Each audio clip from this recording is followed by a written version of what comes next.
안녕하세요. 해운 컨설팅 연구소의 회원 이충훈입니다. 오늘은 긴급 재난지원금 누구를 위한 것일까라는 주제로 얘기를 한번 나눠보도록 하겠습니다. 긴급 재난지원금은 누구를 위한 것일까요? 해밍웨이의 누구를 위한 종을 울리나 그런 제목도 있는데 과연 누구를 위한 것일까요? 모든 정책에는 그 대상이 있죠. 예를 들어서 부동산 정책을 한번 볼까요? 부동산 정책에는 부동산은 공급자가 있고 수요자가 있잖아요. 공급자를 위한 정책은 뭐가 있죠?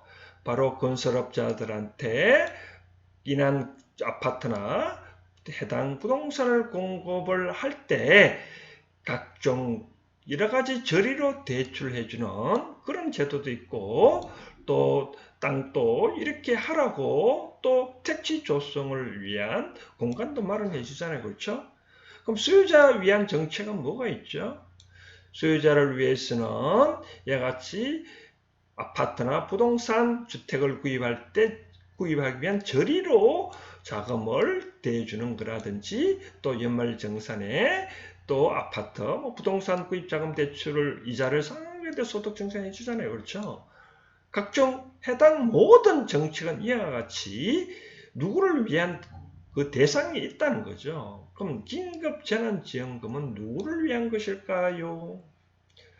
예를 들어서 이것이 만약에 받는 사람 입장 거라, 아니면 받는 사람 말고 이 돈을 받아서 이 수요 필요한 층을 위한 것일까요? 한번 생각해 보면 이와 같이 만약에 받은 사람 소득을 위한 것이라면 이와 같이 기부를 하는 것이 맞죠. 또 받지 않는 것이 맞는 거죠. 어느 소득이 많은 사람들은. 그런 측면에서는 당연히 기부를 한다든지 받지 않은 건 맞죠. 그런데 만약에 현재 이와 같이 받는 사람 것이 아니라 그 수요하는 측면, 즉 예를 들어서 골목 상권이라든지 중소기업이라든지 여러 가지 필요한 책이 있잖아요. 그렇다면 만약에 이와 같이 받은 상권을 다 기부를 해버리면 이 상권들은 어떻게 됩니까? 지난 코로나19 때문에 얼마나 많이 이 상권들이 힘드는지 아십니까? 명동에 권리금이 1억이라 2, 3억이라 하는 것도 요즘은 권리금 없이 그저 가져가라 한 달에 몇백만 원 하는 종전에 수입되는 거는 최근에 100만 원도 못 얻었다 그러잖아요. 그러면 만약에 다 기부하면 이 정책은 회복될 수가 없잖아요. 그쵸?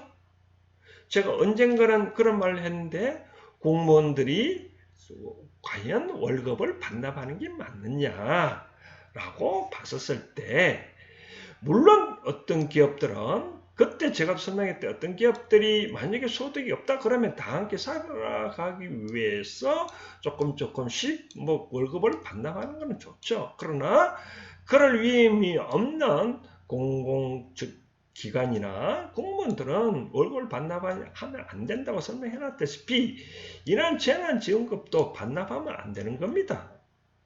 어떻게 받아가지고 잘 쓰는 모습을 보여줘야 되는 거죠. 그래야 이 골목 상권이라든지 상업 가게를 운영하는 사람들이 이런 사람들이 돈을 씀으로써 이게 활성화되잖아요. 활성화되면 부가가치가 얼마나 창출됩니까? 부가가치가 창출되면 부가가치에 대해서 또 세금 내는 거 부가가치세 내잖아요. 또 소득이 있으면 다시 소득 내잖아요. 그럼 다시 세금이 또 징수가 되잖아요. 그런데 무조건 위정자께서는 이 받은 60만 원을 기부를 했다고 자랑도 하고 모 시에서는 또 공무원들은 스스로 기부를 릴레이 했다고 하는데 그게 자연 정책일까요? 언젠가 그런 설명을 했다시피 우리가 그 늑시의 빈곤의 악순환 이론을 제가 그때 설명해 드렸는데, 빈곤의 악순환 이론은 이럽니다. 저소득자는 어떻게 되죠? 저소득자는 저소비가 하잖아요. 그렇죠? 저소비가 일어나면 어떻게 되죠? 기업들은 투자가 안 하잖아요. 저투자가 일어나면 어떻게 되죠? 그럼 투자가 적으니까 소득이 적을 수밖에 없잖아요. 그러니까 계속 저소득, 저소비, 저투자, 저소득 계속 악순환이 일어난다 이거죠.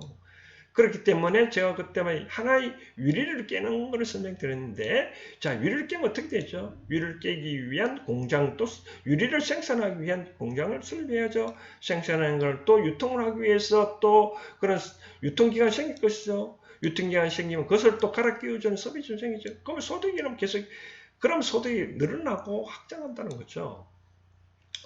그것처럼 긴급재난지원금은 바로 누구를 위한 것인가? 이제 생각이 드십니까? 받는 사람을 위한 것일까요? 저는 그렇게 생각을 하고 싶지 않습니다. 긴급재난지원금은 나를 위한 것이 아니라 바로 내가 그런 소비를 하는 바로 공급자, 즉 각종 골목상권이라든지 저 기업들이라든지 그런 어려운 코로나19 때문에 장사가 잘 안 되는 그런 사람들을 위한 것이라고 저는 생각되는 거군요.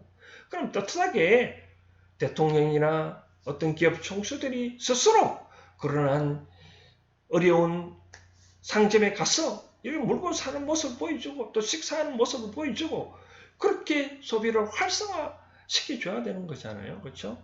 저는 언젠가 그런 설명한 적이 있습니다. 뭐 불교 방송국 가가지고 급여를 받으면 어떻게 할 것인가 제가 그런 설명했거든요.